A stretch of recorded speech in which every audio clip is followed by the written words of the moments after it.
Salut à toi peuple du rhum, bienvenue sur la chaîne du bar de l'ours. L'ours c'est moi et le bar, il est derrière. Aujourd'hui, j'aurais peut-être dû dire salut à toi peuple du whisky.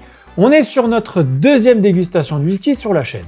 On n'est pas sur n'importe quoi, on est sur quelque chose, si vous suivez un petit peu l'actualité de la chaîne, nos copains lorrains, qui habitent pas très loin de chez l'ours, qui nous font de jolis produits, qui sont nos amis de chez Roselier. Évidemment, quand on goûte un whisky sur la chaîne pour le moment, c'est pas un whisky que whisky. Vous vous en doutez bien. Et là, il y a la petite note HSE. Qu'est-ce que ça veut dire, cette petite note HSE qu'on retrouve aussi sur la boîte, qui est ici présente? Eh bien, ça veut dire qu'on a un partenariat qui a été fait entre HSE, nos amis martiniquais qui font du rhum, et nos copains lorrains. Donc, on est sur un single cask qui a été vieilli intégralement dans des ex-fûts de rhum, en l'occurrence des ex-fûts de chez HSE. C'est un produit que chez Roselier, ils avaient commencé à réfléchir, ça fait déjà 7 ou 8 ans, il y a déjà eu des premières moutures qui sont sorties. Là, c'est les plus récentes. Ils ont 6 ou 7 fûts et c'est le premier de ces fûts-là qui sortent, puisque c'est le premier qui, pour eux, est arrivé à maturité dans le projet. C'est un 4 ans d'âge, quasiment 5, mais on peut pas le dire, donc c'est un vrai 4 ans d'âge qu'on a à l'intérieur de la bouteille. On est sur un whisky à base d'orge de chez nos copains Roselier. De toute façon, vous pouvez regarder la petite vidéo pour ceux qui ne l'ont pas vue sur la chaîne, où on allait les revoir et où Maxime nous a refait toute la visite de la distillerie. Donc si ça intéresse, allez jeter un petit coup d'œil. On est sur une bouteille de 70 centilitres qui titre à 43 degrés, puisque c'est une réduction qui a été faite. Et on est sur une édition limitée qui se limite à 320 bouteilles. Ici, on est exactement sur la 124, c'est même mis de façon manuscrite à la main. On est sur les belles bouteilles de chez Roselier, qui sont amenés à changer. Moi, je les ai vues, je les trouve très très belles, les nouvelles, mais vous verrez les visuels en temps et en heure. On a donc le petit étui qui arrive avec, sur le côté, et on se rend compte tout de suite que la couleur est très très claire. Pourquoi? Parce que en fait, les fûts dans lesquels ils ont vieilli, c'est des ex-fûts de rhum. Mais avant d'avoir du rhum dedans, c'était des ex-fûts de Bourbon. Bah oui, parce qu'en Martinique, Guadeloupe, on récupère les fûts de Bourbon qui viennent des États-Unis, puisqu'ils ont le droit qu'à un seul fil. Et c'est des fûts qui ont déjà, mine de rien, bien vécu. Donc, ça explique que même si on est sur un plus de 4 ans d'âge, on n'a pas une couleur qui soit si prononcée que ça. Très pâle, voire même peut-être un petit peu jaune. On est sur un 15 ppm de tourbe, donc c'est quelque chose qui est très peu tourbé. Et évidemment, c'est pour ça que moi que j'en parle, parce que c'est un produit que vous allez voir que j'aime plutôt bien, et je ne suis pas du tout un fan des whisky tourbés. Les gens qui suivent la chaîne le savent, même si j'ouvre mes chakras de plus en plus. C'est du vieillissement continental, puisque c'est vieilli chez eux en Lorraine, à Roselier. Et donc on est sur des petites quantités, des petites productions, puisque c'est du single cask. Donc on tire tout ce qu'on peut tirer du barrel, j'allais dire du fût, mais une fois que le fût est vide, il n'y a pas plus de bouteilles. En termes de packaging, moi, je trouve que ça fonctionne plutôt bien, même si, comme je viens de le dire, c'est amené à changer. Moi, j'aime plutôt bien ce type de bouteille. C'est vrai que ça reste relativement simple.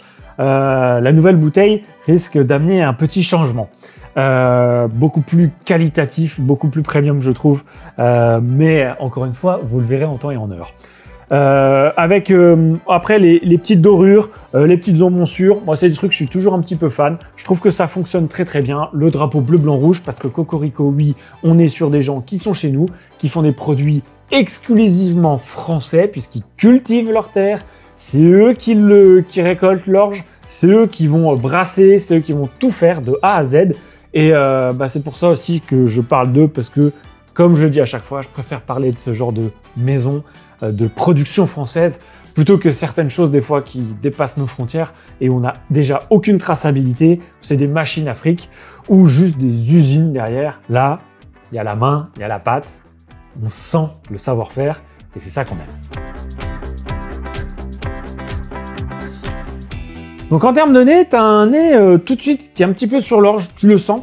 Tu as un petit côté vif, mine de rien, et tu as une belle clarté, un truc très fin au nez, très un petit peu eau de vie. On a un côté fraîcheur végétale, on a tout petit fumé tourbé, mais alors c'est très léger parce que sinon moi ça me dérange. Là pour le coup j'aime plutôt bien, c'est une belle fraîcheur. Il y a une petite touche de vanille qui se balade à droite à gauche, qui doit sans doute être dû aux ex-fûts de Bourbon, au rhum qui a été dedans. Il y a de fortes chances. Là, comme ça, au nez, c'est très très dur de dire que on a des ex-fûts de rhum.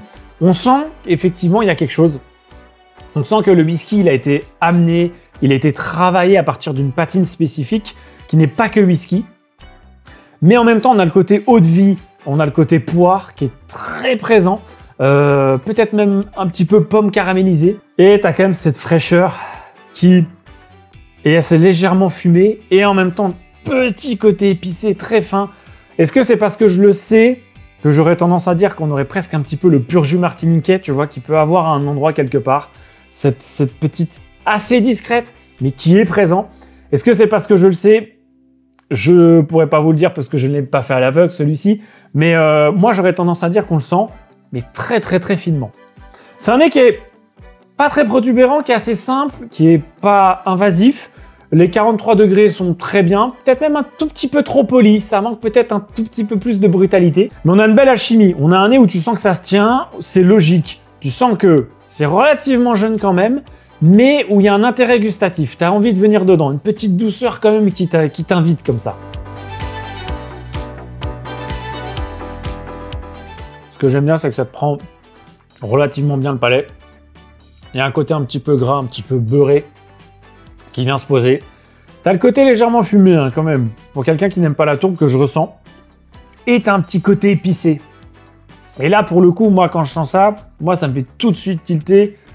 Canne martiniquaise, droite, épicée, poivrée. Clairement. Discret, mais présent. C'est assez riche quand même en bouche. Tu as le petit côté vanille qui était au nez, mais pas trop. C'est pas ce qui ressortait le plus, c'était léger. Là, il est un petit peu plus présent en bouche.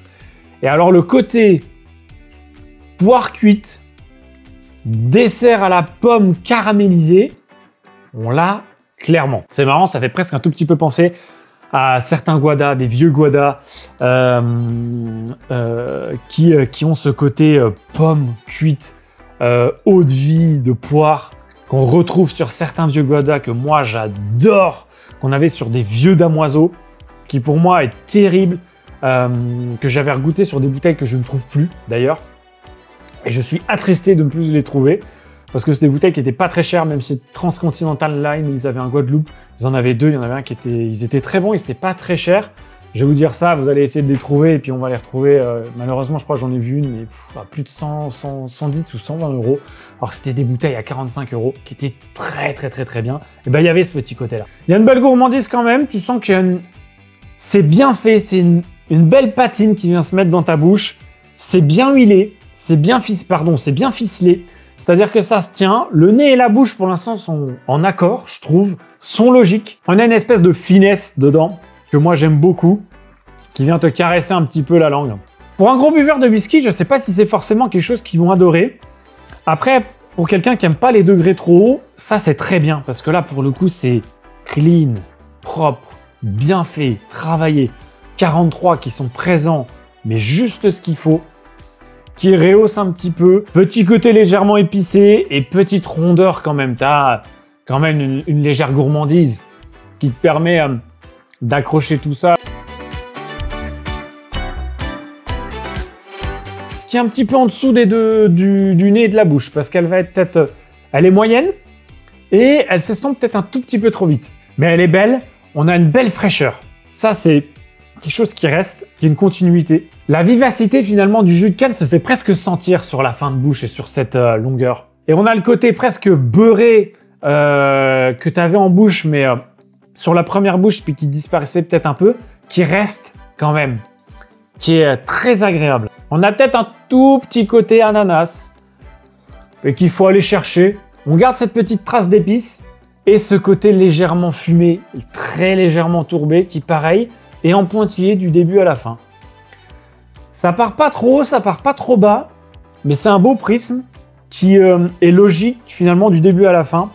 Peut-être que ça manque un petit peu de brutalité, un petit peu plus de soupçon de folie pour moi.